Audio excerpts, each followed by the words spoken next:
Le secteur automobile fait ces jours-ci les manchettes pour de multiples raisons.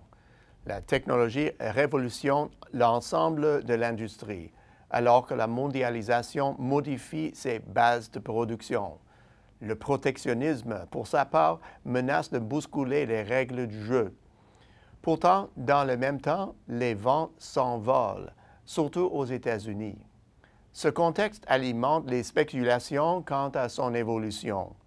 Certains croient qu'une récession est imminente. En pareil cas, quelle serait l'orientation des ventes? À la hausse, à la baisse ou stable? Tout d'abord, prenons un peu de recul.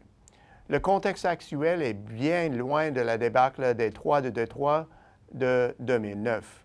À l'époque, si ce n'était pas évident, le citoyen ordinaire s'est vite rendu compte des importants liens entre le secteur automobile et le reste de l'économie nord-américaine. Par chance, le secteur a surmonté ces heures sombres et est devenu le premier, et pendant un temps de seul, à se redresser complètement, une situation alors observée aux États-Unis, au Canada et au Mexique. Les ventes se hissent à des sommets sur le marché américain et y restent. Selon toute vraisemblance, elles sont en mode pilote automatique. Parallèlement, au Canada et au Mexique, la tendance est surtout à la hausse. Le secteur de ces 3 pays réunis tourne à plein régime pour répondre à la demande. La capacité d'utilisation se situe bien au-delà des niveaux d'avant la récession. Il semble donc y avoir un besoin criant d'investissement.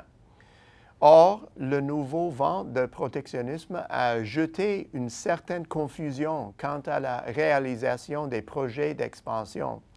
Les politiques placées sous la bannière de l'Amérique d'abord menacent de changer les règles portant sur la teneur, ce qui fait que dans l'intervalle, il s'exerce une immense pression pour investir sur le marché américain. Voilà un énorme problème pour les entreprises devant et voulant investir dans l'immédiat et un péril encore plus grand pour les petites entreprises et celles évoluant dans les créneaux.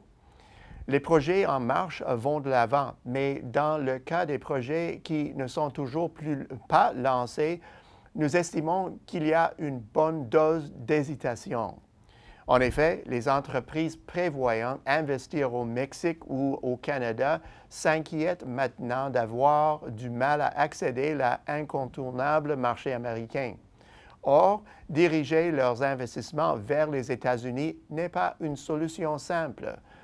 Cette décision pourrait également ne pas être viable en raison de la monnaie, sans compter des coûts liés à la main-d'œuvre et à la capacité, même en tenant compte les récentes réductions fiscales consenties aux sociétés aux États-Unis. Le danger, c'est que les effets négatifs sur les projets d'investissement soient masqués par les activités d'investissement actuelles qui sont depuis longtemps prévues. Il y a toutes les raisons de croire que les ventes poursuivront sur leur belle lancée. Il existe un lien très étroit entre le marché automobile américain et l'activité du marché du logement, qui recèle un solide potentiel de croissance à court terme. En ajoutant à cela les millions de membres de la génération du millénaire attirés par un marché de l'emploi caractérisé par un faible chômage et la promesse de salaires nouvellement bonifiés, les perspectives pour la consommation sont favorables. Ainsi, le niveau élevé des ventes d'automobiles révèle un aspect positif. Comme on l'a indiqué, le secteur automobile du Mexique se portait bien, mais les ventes ont désormais chuté sous l'effet de l'incertitude économique. Il est regrettable de constater qu'au même moment même où le revenu par habitant augmente à un niveau faisant du Mexique une destination respectable en matière de vente d'automobiles, le pays est la cible de mesures hostiles au commerce d'une façon qui limite les occasions d'exporter les véhicules sur ce marché. La situation du Canada est différente. notre pays souffre sur la vague formée par une bulle de crédit dont les niveaux élevés récemment observés sont jugés non viables. Heureusement, les représentants en charge des négociations entourant l'ALENA seraient en voie de résoudre l'impasse. De fait, les autorités américaines auraient accepté de ramener les exigences relatives à la tenure nord-américaine de 85 à 75 % et renoncer à l'exigence de 50 % de teneur américaine. Voilà un pas de géant dans la bonne direction. À l'heure actuelle, on cherche à clore ce dossier, si bien que les négociations de haut niveau s'intensifient. On pourrait bientôt avoir un portrait plus clair des perspectives d'investissement et, de manière générale, un contexte plus stable pour les ventes. Cela pourrait se produire bientôt, car la montée des taux d'intérêt fait souffler un vent de face avec lequel le secteur compose déjà et qui pourrait persister. Cette situation devrait être plus que gérable vu la croissance actuelle de l'emploi, les liquidités dont disposent les entreprises et l'incroyable optimisme ambiant.